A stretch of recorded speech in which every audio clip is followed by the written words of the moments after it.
Mi nombre es Fabricio Pedro Alaña Chanique. Nací el 29 de junio de 1965, día de San Pedro San Pablo, año en que la iglesia terminaba el Vaticano II y comenzaban los grandes cambios en la iglesia, años que en la compañía se hizo la Congregación General 31 y surge Pedro Arrupa. Fueron años de mucha esperanza, pero de mucho movimiento. Bueno, en ese año nací yo, como una señal para mí, siempre lo he visto como una señal de Dios, una gracia, ser guayaquileño, ser hijo de Tarquino Alaña y Norma Echanique, uno comerciante y la otra una gran ama de casa experta en dulces. Me gradué en el Colegio Javier de Guayaquil.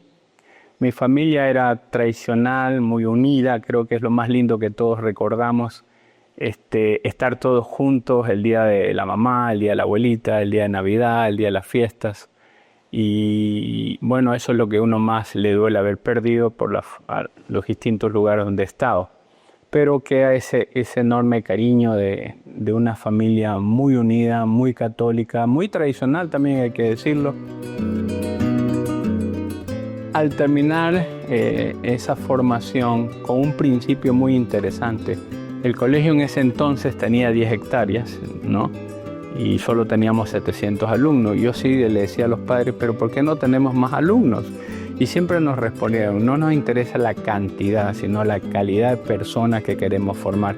Es un criterio que hoy para mí se está perdiendo porque te interesa más la cantidad que la calidad. Aunque se habla de calidad, pero tú no puedes dar la misma atención a 700 que a 2000, por decirte algo. O sea, no es lo mismo, no nos engañemos.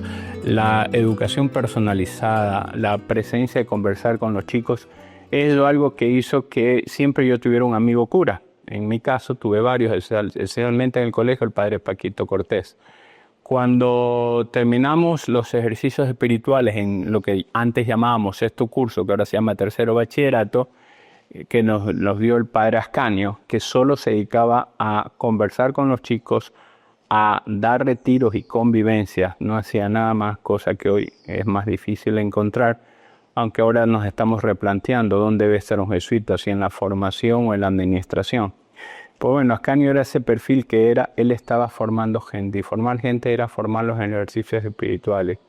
Y fue muy interesante aquel entonces, porque un cura muy tradicional, casi lo llamamos, muy amigo de gente de clase media alta, sin embargo en los ejercicios espirituales nos ponía para rezar en el pecado la realidad social de los suburbios de Guayaquil, con unas famosas diapositivas que en ese entonces se pasaban en los carretes, y a partir de ahí uno rezaba el principio de fundamento. Bueno, ¿cuál es el fundamento de mi vida? ¿Qué es lo que voy a hacer con mi vida? O sea, el plan que yo tenía, universidad, familia y eso, ¿es lo mejor para mí? Bueno, me quedó la pregunta y no más que la dejé en stand-by. La dejé en un momento de abstracción, la dejé ahí un rato, pero sí me interesó, bueno, voy a responder ante esta realidad. Creo que mi vida de fiestas, estudios, amigos, amigas, comida, no es lo suficiente, pero era el medio en que vivía. Me hice memoria de los ejercicios espirituales ante tanta actividad, ¿no? Y me preguntaba, bueno, ¿qué es esto? ¿Sigo en esto o profundizo que aquí yo creo que necesito algo que me ayude a preguntar qué me está pasando? O sea, todo lo que estaba contando, todo lo que yo estaba viviendo, decía, bueno, ¿hacia dónde voy? O grupos apostólicos, o grupos de parroquia, o la clínica, o la universidad, o mi familia. Y todo me gustaba, ¿no? Entonces también trabajaba, ¿no? para comprarme los libros de anatomía y todo eso. Entonces yo decía, bueno, aquí hay un desorden. Aquí no sé hacia dónde voy. Entonces comencé y hablé con Paquito y comenzamos a hablar durante un año y pico, y se hizo la pregunta, bueno, ¿qué es lo que llena tu corazón? ¿Qué es lo que llena mi corazón? Porque en el fondo todo esto me da mucha satisfacción, pero ¿qué es lo que más llena mi corazón? ¿Qué es lo que yo debo prepararme para responder mejor? Porque llegaba un momento uno tenía que decir o una cosa o la otra. O nos metemos bien en la medicina o nos metemos bien en el apostolado, ¿no? O nos metemos bien en el comercio. Entonces eran tres ramas distintas. Entonces, en esas tres ramas distintas vino la pregunta, a ver, ¿qué es lo que más llena mi corazón? Y con Paquito, pues, durante 1 año y medio, decidimos conversar hasta que se hacían los ejercicios espirituales para personas inquietas y demasiado inquietas. Y bueno, ahí clarifiqué más. Digo, bueno, probemos un nuevo camino, que era el camino de la Compañía de Jesús, que en relación tuve la oportunidad de conocer más a otros curas, otras congregaciones en 1985 por la venida del Papa Juan Pablo II a Guayaquil, al Ecuador. Entonces ahí trabajamos desde mi parroquia, desde el colegio, en movimientos sociales, y ahí conocí toda la gama, colores, sabores e ideologías que había en la iglesia. Y más me gustaron los jesuitas porque me gustaba más la formación. Paquito, por ejemplo, estudió en Francia, estudió sociología, no solamente teología, no solo espiritualidad. Entonces me gustaba más eso. Los otros estaban más focalizados o a cosas pastorales o a cosas espirituales. Cambio en el colegio con Paquito Cortés, Alfonso Villalba, estaban enfocados más en la cuestión administrativa, social, no solamente espiritual. Y me llamó la atención eso, ¿no? Entonces, bueno, dije, yo no sé si seré capaz tanto, pero probemos. Y todavía seguimos probando.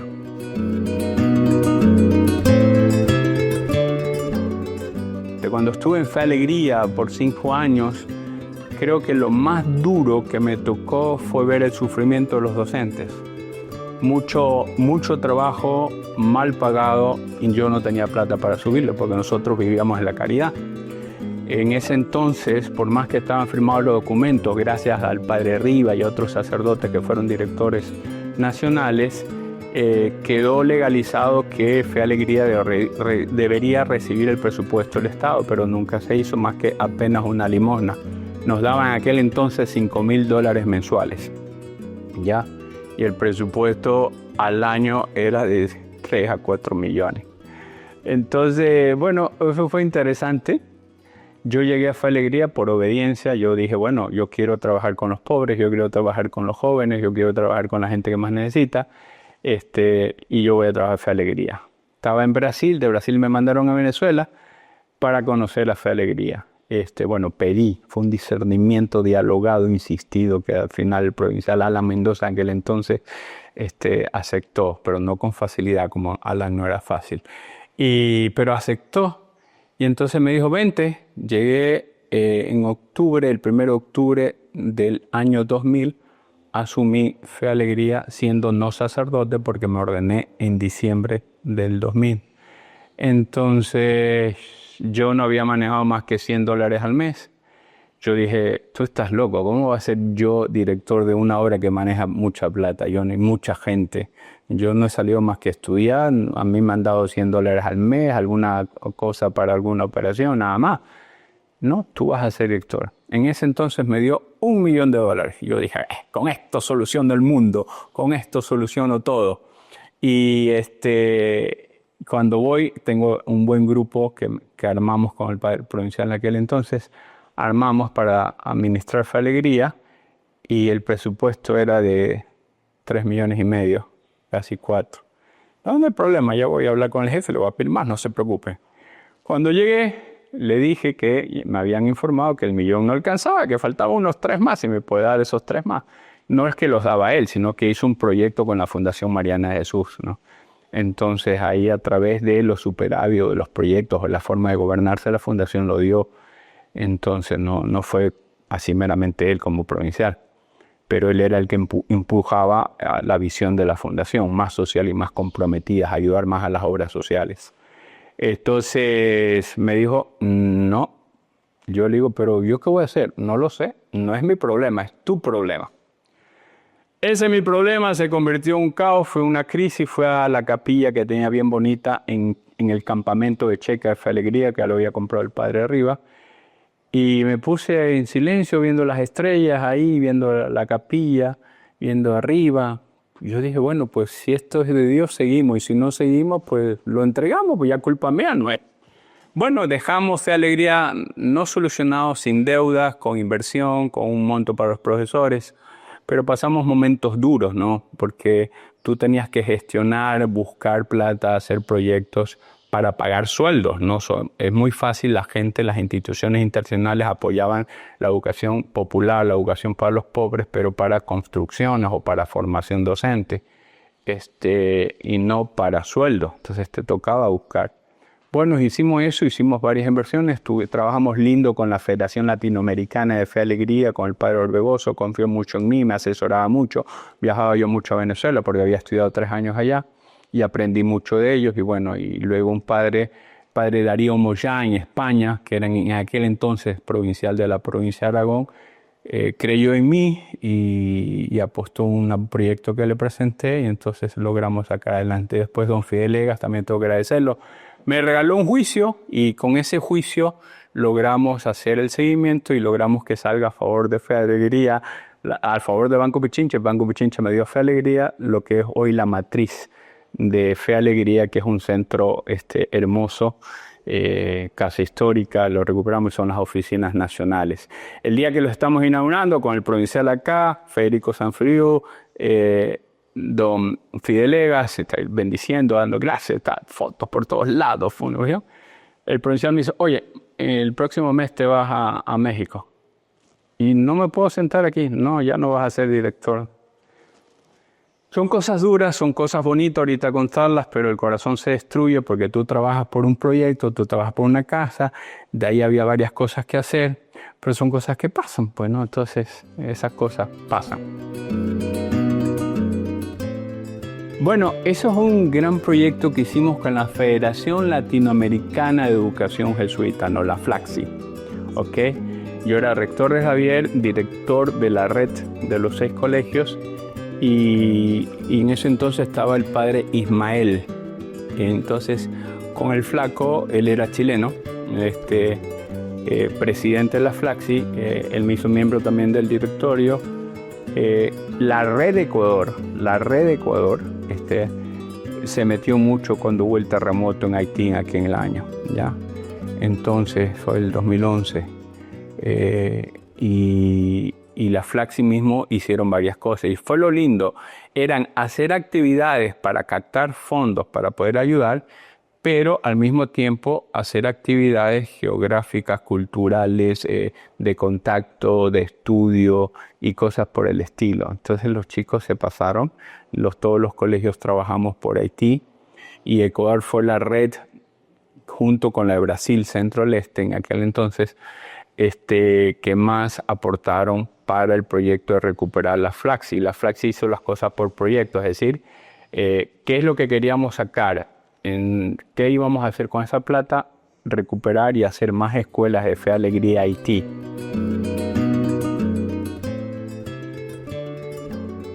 Y el año 2016 marca mucho para el país por el terremoto de Esmeralda, Manabí sobre todo, y las respuestas que se dio. Pero el terremoto fue en abril. En febrero nosotros los 6 rectores estábamos en España, ¿ya?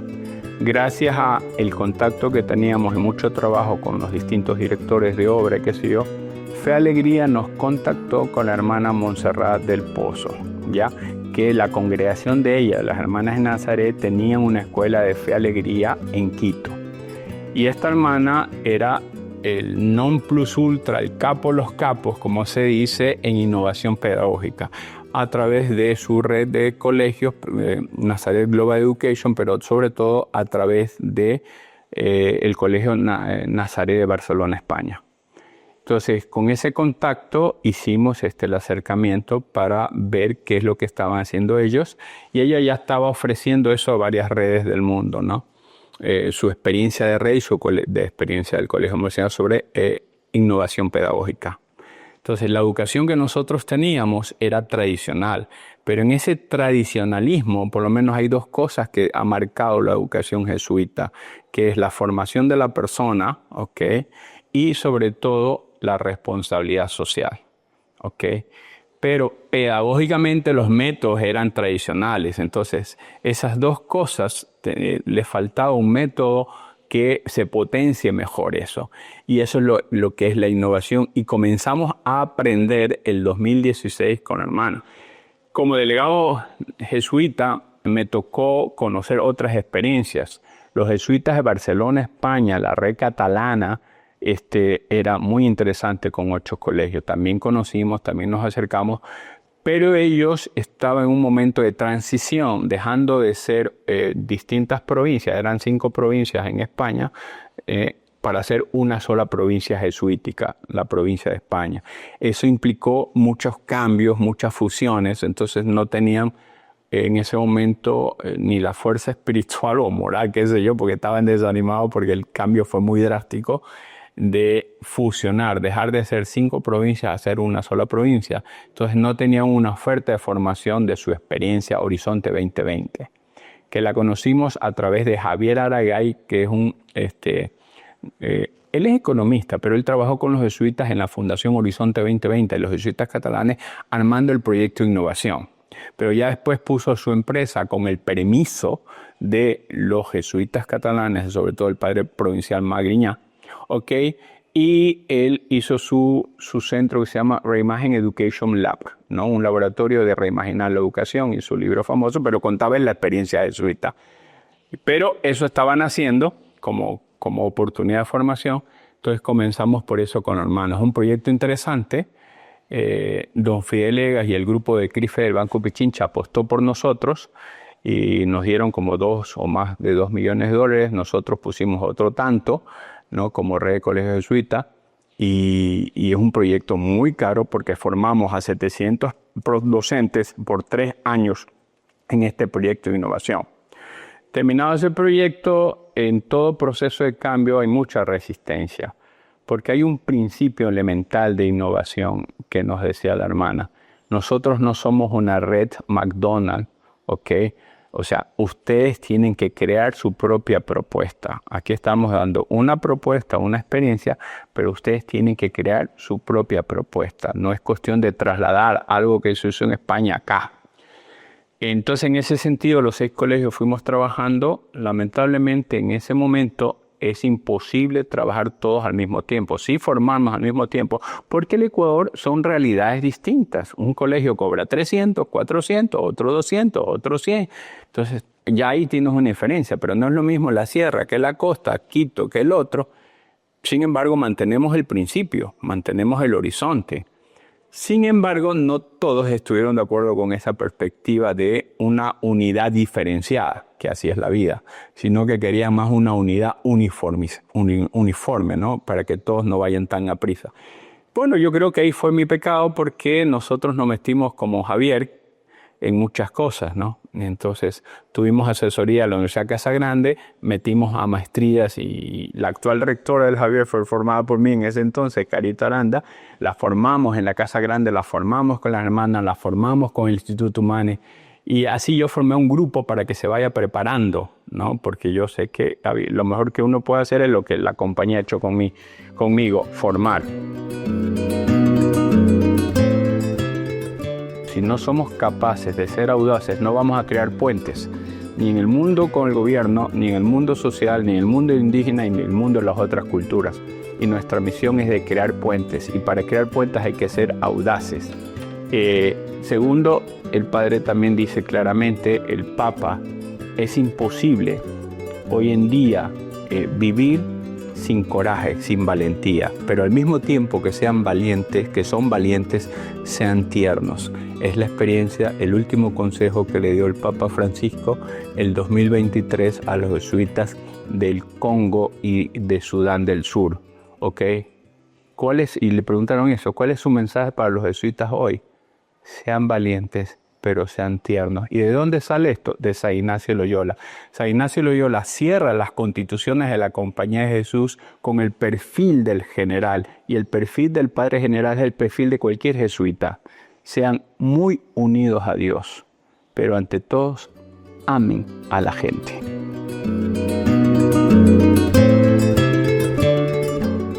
Lo que dice el famoso canto, arriésgate. Es decir, yo nunca supe si tenía o no tenía vocación. Yo tenía una pregunta. ¿Okay? Si no me sumergía en la experiencia, si no me arriesgaba a dejar mi casa, a dejar mi carrera, si no era osado, que es lo que el padre Arturo Sosa invita a la Compañía de Jesús hoy, a aprender a ser osados, vivir con la audacia de lo imposible, dar un primer paso, no es hacer grandes proyectos, sino dar un primer paso para hacer un cambio. Entonces, si yo no daba ese paso de salir de mi zona de confort, era imposible que me siguiera mis sueños y contestara las preguntas del corazón. Entonces, atrévete a esos momentos de soledad, de silencio, que es la experiencia de los ejercicios espirituales, que es la experiencia de las convivencias que hay que rescatar, que la convivencia no es lo mismo que un ejercicio, pero si tú creas pequeños espacios, ¿no?, de respiración, lo que llamamos de pausa ignaciana, ayudas a interiorizar tu vida y a sacar una pregunta. Entonces, aprende a escuchar tu corazón, que eso es discernir.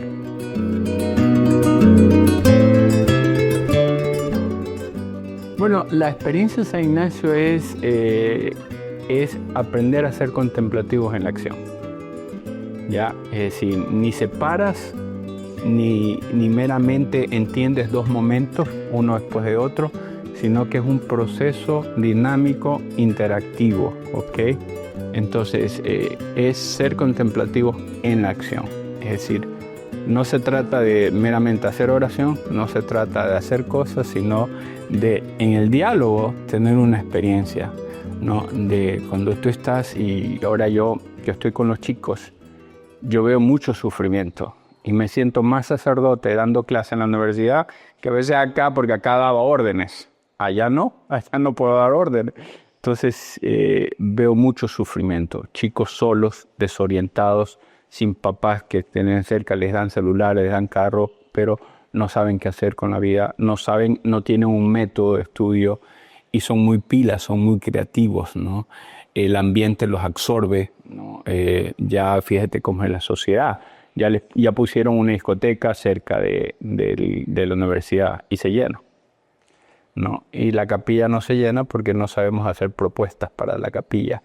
Pero no es cuestión de llenar capillas, lo que tenemos que hacer es hacerlos pensar, ¿no? ¿Dónde está el crecimiento de la vida? Y eso hay que invitar a la gente. Entonces, cuando tú logras no perder esa conexión con la fuente de la vida, lo que dice la canción de una gran reggaetonera, Karol G, la canción se llama Milagros.